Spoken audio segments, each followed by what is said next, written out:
안녕하세요. 지금부터 사회 1학년 6단원 자원을 둘러싼 경쟁과 갈등 수업을 시작하겠습니다. 우리 대단원이 바뀌어서 오늘부터는 자원과 관련된 이야기들을 다뤄볼 겁니다.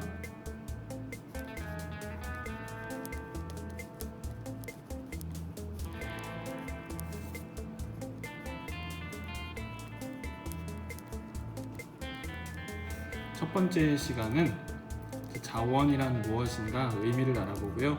각각의 유명한 자원들이 어디에 있는지, 그리고 어디에서 소비되는지, 이런 지역적인 차이에 대해서 살펴보겠습니다. 교과서는 108쪽에서 110쪽까지의 내용입니다. 자, 오늘은 이 첫 번째 중단원 중에서 자원의 의미, 그리고 특성, 분포, 이 세 가지에 대해서 한번 살펴보겠습니다. 자, 그럼 바로 필기 시작합니다. 1번. 자원이란 무엇일까요? 의미부터 알아볼게요. 이 세상의 모든 자연에 있는 많은 것들 중에 사람들에게 유용하게 사용되는 것들이 있습니다.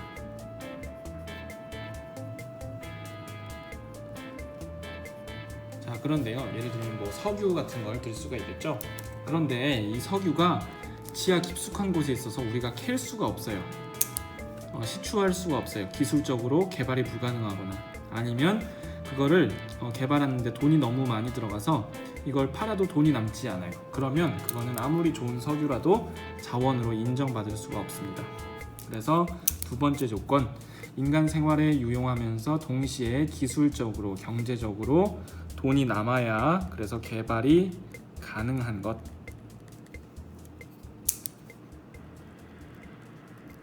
것을 우리가 자원이라고 합니다. 기술적, 경제적으로 개발이 가능한 것, 자, 이것을 잘 기억해 주시기 바랍니다. 이쪽에 그림 한번 그려볼게요. 작게. 그래서 이 세상 모든 자연물들 중에 이렇게 사람들한테 유용한 것들이 있을 수 있겠죠. 근데 그 중에서도 기술적으로 우리가 캐낼 수 있어야 돼요. 그거는 자연물들보다 범위가 작겠죠. 이렇게 추상적으로 벤 다이어그램을 그려보면. 그리고 이 중에서도 이걸 팔아서 돈이 남아야 됩니다. 그래서 경제적 의미의 자원은 여기보다 더 적게 됩니다. 그래서 이 두 가지를 만족하는 여기 부분, 자, 이 부분이 실제 자원의 범위에 해당할 수가 있겠죠. 이렇게 구분을 해주시기 바랍니다. 자, 그렇다면 자원을 한번 종류를 나눠볼게요. 먼저 크게 두 가지로 분류를 해볼 수가 있는데요.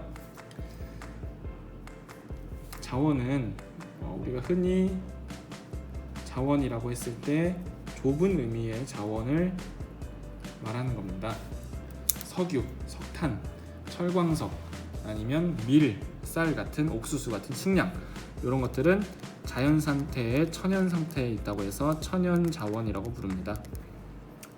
천연 자원에는 석유, 석탄 같은 화석 상태로 있는 화석연료와 광물 자원, 구리, 금, 이런 다이아몬드 같은 것들, 그리고 식량 자원, 이런 것들이 여기에 해당합니다. 자, 그리고 우리가 자원을 좀 더 넓게 볼 수가 있는데요. 그러면은 천연 자원뿐만 아니라 다양한 것들이 이 자원에 들어갈 수가 있습니다. 자, 일단 요거 간단하게 그림 한 번만 그려볼게요. 화석연료의 대표적인 건 석유죠. 화석의 상태로 있는, 땅 속에 있는 자원이라는 뜻입니다. 그래서 까만 색깔 석유를 우리가 자원으로 이용하고, 광물 자원 같은 경우에는 철광석이나 아니면 다이아몬드, 단단한 다이아몬드는 여러 가지로 사용됩니다. 다이아몬드, 아니면 식량 자원 같은 경우에는 그냥 우리가 흔히 볼 수 있는 벼나 쌀, 옥수수, 이런 것들이 식량 자원에 들어가겠습니다. 자, 그렇다면 이제 두 번째로 넓은 의미의 자원. 자, 여기 좀 밑으로 내려서 적어볼게요. 우리가 자원을 좀 더 크게 본다면 이런 자연 상태의 자원들뿐만 아니라 사람이나 아니면 사회적인 제도 같은 것들도 자원으로 포함시킬 수가 있습니다. 그래서 넓은 의미의 자원에는 천연 자원과 뿐만 아니라 인적 자원 그리고 플러스 문화적인 자원, 그래서 문화 자원까지를 넓은 의미에서 자원으로 부르는데요. 각각의 어떤 것들이 있는지 한번 볼까요? 일단 천연 자원은 요 세 가지 사례를 볼 수가 있고요. 인적 자원은 예를 들면 중국의 13억이나 되는 많은 인구수, 즉 노동력 이런 것들을 인적 자원이라고 할 수가 있겠습니다. 사람들이 많다는 것은 옷을 만들 때 훨씬 월급을 싸게 주고 만들 수 있다는 얘기겠죠. 그런 노동력들, 인구가 많은 것도 자원으로 볼 수가 있습니다. 넓은 의미에서는. 그 다음에 문화적인 자원이라는 거는 기술이나 아니면 기술은 좀 지우고 예술 뭐 그런 것들 있죠. 요즘에 우리나라 K-팝이 유명한 것처럼. 그래서 사람이 이렇게 춤추고 있는 뭐 이런 K-팝의 모습을 문화적인 자원이다. 우리나라가 K-팝을 통해서 외국인들한테 돈을 많이 벌고 있습니다. 그런 것도 자원에 들어간다는 얘기입니다. 그래서 사람이나 문화도 자원의 넓은 의미로 보면 포함시킬 수가 있다. 구분해 주세요. 자, 세 번째, 자원의 세 가지 특징에 대해서 살펴보겠습니다. 첫 번째는 자원이 아주 일부 지역에만 집중되어 있습니다. 그것을 편재성이라고 불러요. 편재성이라는 것은 한쪽 편들어서 존재한다는 뜻입니다. 그래서 편재성.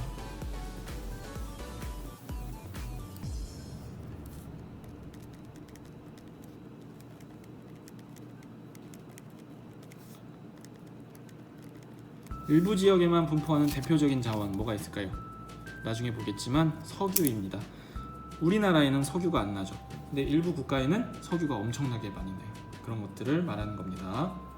자, 다음 두 번째 자원의 특징은 유한성입니다. 자원은 쓰다가 보면 언젠가 다 써요. 고갈된다고 하죠. 그래서 매장량에 한계가 있습니다. 자, 그래서 우리는 석유나 석탄이 지금같이 쓰면 얼마나 더 쓸 수 있는지 연도를 표시를 합니다. 지금처럼 쓰면 석유는 50년 뒤면 고갈된다. 그럴 때 지금 쓰는 상태로 얼마나 더 쓸 수 있는가를 나타내는 것을 우리가 가채연수라고 표현합니다. 채굴 가능한 연도수라는 겁니다. 그래서 가채연수가 있다. 가채연수라는 건 자원을 사용할 수 있는 남은 연도수를 의미합니다. 자, 세 번째 특징은 변화한다는 겁니다. 뭐가 변화할까요? 자원의 의미가 변화합니다. 사람들의 기술이 발달함에 따라서 예전에 자원의 의미에 들어갈 수 없었던 여기 있는 기술적으로 개발할 수 없거나 아니면 경제적으로 팔아도 돈이 안 돼서 자원의 의미가 없었던 것들, 그런 것들이 시간이 지나면서 자원이 된다는 겁니다. 예를 들면 오일 샌드라는 것이 있습니다. 이거는 샌드가 영어로 모래잖아요. 모래에 낀 석유를 말해요. 그래서 이 석유가 모래에 껴있기 때문에 이걸 하나하나 석유를 분리하는데 돈이 너무 들어가서 이걸 팔아도 돈이 안 남았어요. 그래서 예전에는 경제적으로 이 석유가, 오일 샌드가 자원의 범위에 속하지 못했는데 이게 시간이 지나면서 기름값이 너무 올라가니까 이제 이걸 팔아도 돈이 남게 된 거예요. 그래서 경제적으로 개발이 가능하다. 이렇게 돼서 오일 샌드가 이제는 자원의 범주에 들어가게 되었습니다. 다음 볼게요. 이제 다음부터는 하나하나의 자원의 특징을 적어보겠습니다. 두 번째는 첫 번째 자원, 물 자원에 대해서 정리해 볼게요. 물은 지구상에 많이 있지만 인간이 쓸 수 있는 물은 매우 한정되어 있습니다. 그리고 그 물도 지역별로 매우 불균등하게 분포하고 있죠. 대한민국은 그래도 물이 좀 풍족한 편인데 사하라 사막 같은 경우에는 물이 부족하니까. 그리고 물 자원의 특징은 상류 지역에서 하류 지역으로 이렇게 흐릅니다. 그 말은 상류에 있는 국가에서 물을 다 쓰면 하류에 있는 국가가 물이 부족하다는 얘기겠죠. 그래서 이런 문제가 생길 수가 있다. 분포는 이렇게 나타나고요. 소비 패턴을 보겠습니다. 물은 어떤 곳에 쓰일까요? 다양한 곳에 쓰이죠. 하나하나 적어볼게요. 생활용수, 우리가 아침에 세수하고 샤워하는. 그리고 농업용수, 논밭에다가 물 주는 거.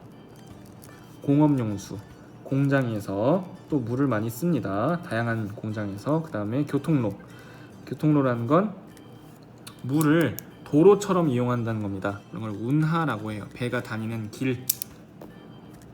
그리고 수력발전, 댐을 이용해서 전기를 만드는 거.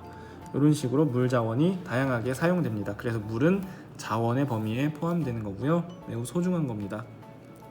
자, 물이 어떤 곳에 사용되는지 그림 한번 그려보겠습니다. 첫 번째, 우리가 이제 양치를 하거나 칫솔로 아니면 샤워기로 샤워할 때 이렇게 생활용수로 사용되기도 하고요. 그리고 농사를 짓고 벼를 키우기 위해서는 물을 줘야 하죠. 이렇게 농업에 사용되기도 하고요. 그리고 아까 공장에서 쓴다고 했죠. 공장에서 물을 이용해서 열을 식히거나 뭐 여러 가지로 물을 씁니다. 많이 씁니다. 그리고 어떤 지역에서는 강을 배가 다니는 길로 쓰기도 합니다. 이렇게 배가 서로 다니는 길로. 이런 것을 운하라고 하고요. 그리고 마지막으로 댐에서 물을 쭉 내려가게 하면서 여기서 전기를 만듭니다. 이런 걸 수력발전이라고 하죠. 자, 그래서 이렇게 5가지로 물은 다양하게 사용할 수가 있다. 그림 그려주시고요. 다음, 석유 자원에 대해서 살펴보겠습니다. 석유 자원은 사람들이 역시 많이 쓰는 석탄이라는 자원과 항상 비교를 같이 하는데요. 그래서 석탄과 석유 자원을 한번 같이 비교해 보겠습니다. 석탄 요거를 왼쪽에 적어줄 거고요. 그리고 석유를 오른쪽에 적어줄게요. 각각 이제 3가지 분포, 그리고 이걸 수출해서 이 자원들이 어느 나라로 이동하는가, 수입하는 국가는 어디인가, 그리고 여러 가지 이 자원들의 특징에 대해서 정리해 볼게요. 자, 석탄은 일단 분포를 보면 전 세계에 비교적 골고루 분포합니다. 석탄이 없는 나라도 있지만 그래도 석유보다는 전 세계에 골고루 잘 퍼져 있어요. 그리고 석탄은 전 세계 골고루 다 누구나 다 가지고 있기 때문에 국제적으로 수출과 수입을 그렇게 엄청나게 많이 하진 않습니다. 국제적 이동량이 상대적으로 석유에 비해서는 그래서 떨어집니다. 자, 그러면 석탄은 어느 곳에 쓰일까요? 석탄은 제철공업에 쓰입니다. 제철공업은 철광석을 녹여서 강철을 만드는 그런 공업을 말합니다. 그래서 철광석을 뜨거운 열로, 불로 녹여가지고 강철로 단단하게 재련을 하는데, 자, 이때 뜨거운 열을 내기 위해서는 석탄이 반드시 필요합니다. 그래서 강철을 만드는 산업, 제철공업. 그리고 두 번째로 석탄은 화력발전에 사용됩니다. 그래서 석탄을 이렇게 태워가지고 여기서 전기를 얻는 것, 화력발전. 자, 이렇게 석탄의 특징에 대해서 한번 정리를 해봤고요. 자, 그러면 이제 석유를 같이 구분해 보면서 또 비교를 해볼게요. 먼저 석유는 석탄에 비해서 훨씬 더 지역적으로 쏠려 있습니다. 특정 지역에. 그런 것들을 우리 뭐라고 했죠? 편제성이라고 했죠. 일부 지역에만 있다, 한쪽 편에 있다는 뜻입니다. 그래서 석유는 지역적으로 편제성이 매우 높다. 근데 대부분 어디에 있을까요? 사우디아라비아, 이란, 이런 서남아시아, 아시아의 서쪽 남쪽 이쪽 지역에 전 세계 석유의 60%가 다 몰려 있습니다. 우리가 부자라고 알고 있는 만수르도 이쪽 지역에 있는 나라의 왕자입니다. 그래서 돈이 많은 거고요. 자, 이렇게 몰려 있다. 두 번째, 석유는 어떤 식으로 이동할까요? 이동량이 많을까요? 적을까요? 석유는 국제적인 이동량이 매우 높습니다. 자, 그 이유는 미안합니다. 여기 이거를 이제 좀 넘어갈게요. 석유를 많이 소비하는 국가랑 그다음에 석유를 많이 생산하는 국가가 서로 다릅니다. 생산량이 높은 국가 달라요. 그럼 어떻게 될까요? 많이 생산하는 국가 쪽에서 많이 소비하는 국가 쪽으로 이거를 이렇게 팔겠죠. 수출을 합니다. 즉 이동을 한다는 뜻이죠. 그래서 이동량이 많은 겁니다. 석유는 특정 지역 국가에 서남아시아에 몰려 있는데 이 지역에서 많이 이걸 소비하는 게 아니라 대한민국, 일본, 미국 같이 잘 발달한 선진국에서 많이 소비해요. 그러면 그쪽에서 이렇게 선진국 쪽으로 이동하겠죠. 그래서 이동량이 많은 자원이다. 이렇게 구분해 줄 수가 있겠습니다. 자, 이렇게 이 부분을 이렇게 좀 밑으로 내려서 볼게요.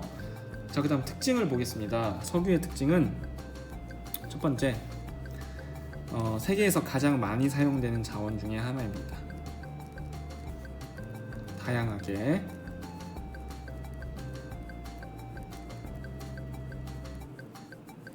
그래서 항상 자원 가지고 싸운다는 얘기가 들리면 다 석유 때문에 싸우는 거예요. 대부분. 두 번째, 우리가 자동차 또는 뭐 비행기 이런 걸 운송수단이라고 하죠. 선박 이런 거에 원료가 됩니다. 연료. 기름 넣어야 이제 자동차나 비행기가 가니까. 그리고 이건 뭐 이렇게 자동차를 그려줄게요. 자동차가 가려면 석유를 여기다가 넣어줘야 되죠. 기름을.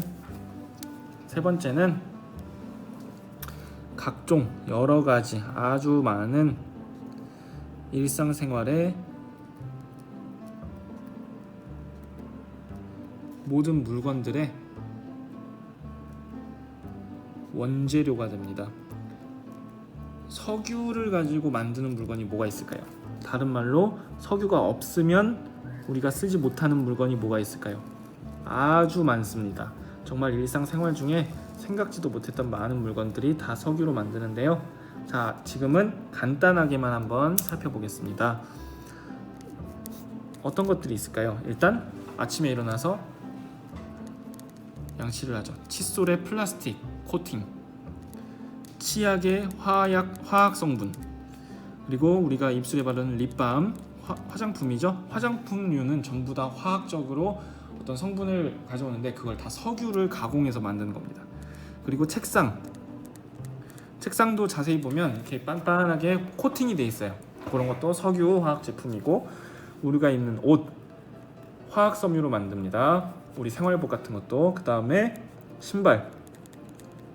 신발도 화학 제품으로 만들고, 그 다음에 뭐 각종 화장품, 필기 도구, 펜, 잉크 전부 다 지금 다 나열할 수 없을 정도로 정말 많은 제품들을 우리가 석유를 통해서 얻고 있습니다. 그래서 석유는 각종 일상생활의 제품, 원재료가 되기 때문에 매우 중요한 자원이다. 이렇게 기억해 주시면 되겠습니다.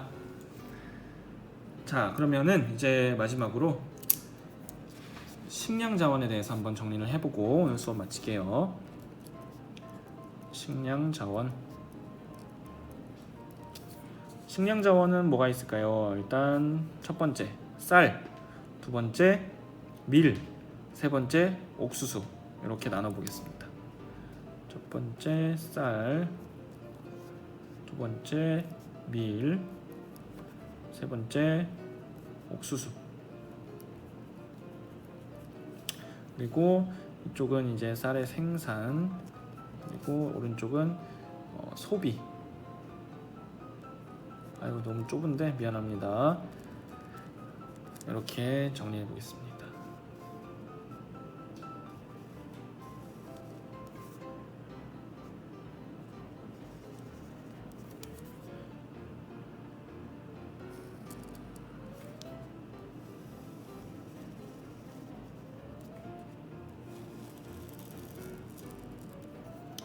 먼저 쌀은 어디서 만들어질까요? 주로 쌀을 많이 재배하는 지역은 아주 뜨거운 고온 그리고 습도가 아주 높은 다습한 열대우림 기후 지역, 그 중에서도 고온 다습한 아시아, 그 중에서도 계절풍의 영향을 많이 받아서 비가 많이 오는 계절풍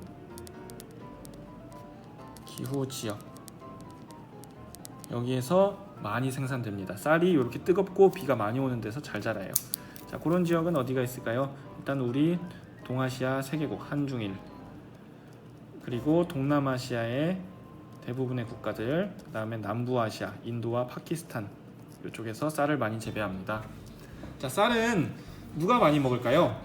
쌀을 많이 먹는 건 대부분 여기 생산한 지역 사람들이 쌀을 많이 먹어요. 그래서 쌀은 이동량이 별로 없습니다.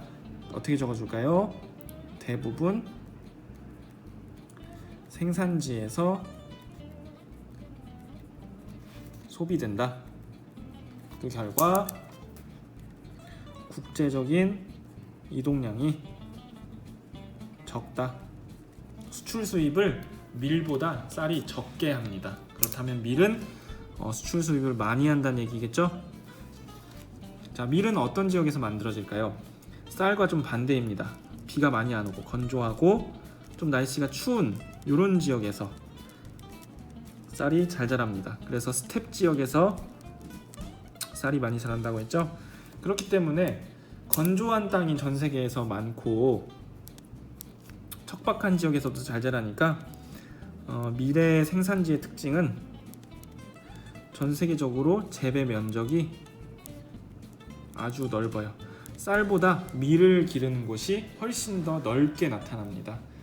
자, 그리고 이 밀은 아시아 국가들에서 생산을 많이 하지 않기 때문에 유럽이나 뭐 남미, 호주, 미국 이런 데서 생산한 거를 다 수출을 해가지고 얘가 많이 이동을 합니다. 국제적 이동이 아주 높은 식량이에요. 자, 정리 좀 해볼게요. 이어서 수출을 많이 하는 국가는 미국, 그 다음에 아르헨티나, 그리고 오스트레일리아, 호주라고 적겠습니다.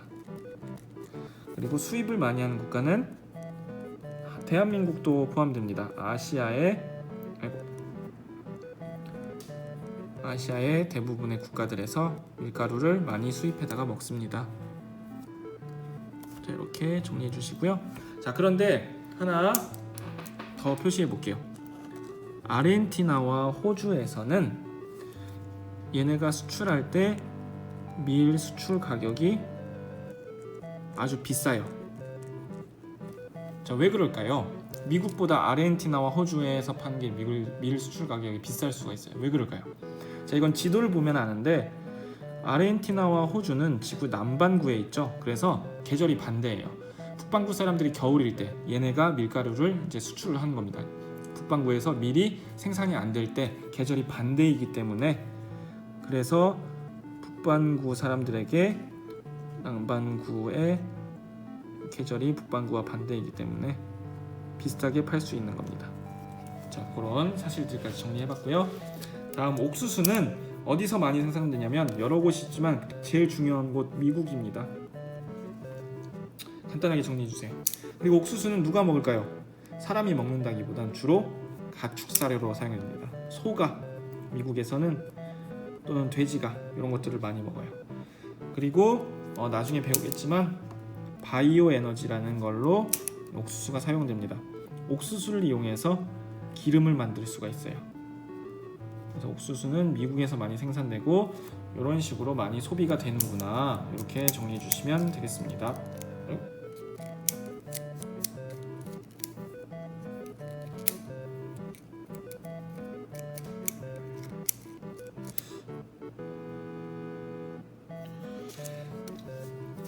자, 그러면 이렇게 정리를 해주시고요.